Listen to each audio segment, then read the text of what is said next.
បានវិញមិនទាន់ដល់ក្តារទេជួលថ្នាក់របស់ដំសៃហាក់ឲ្យបានដល់ឆ្លើ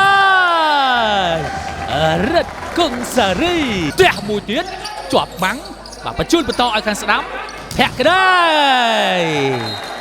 ជាប់ភក្តីអូបាទលួនសេវាស្ទើបអបស្រាលបាទចូលថ្នាក់របស់ឧស្សាហ៍ប៉ះឲ្យនេះអូយធ្លាក់ក្បែរខ្លួនបើមិនខុសពីគូមុនទេជាប់ភក្តី16ស្មើ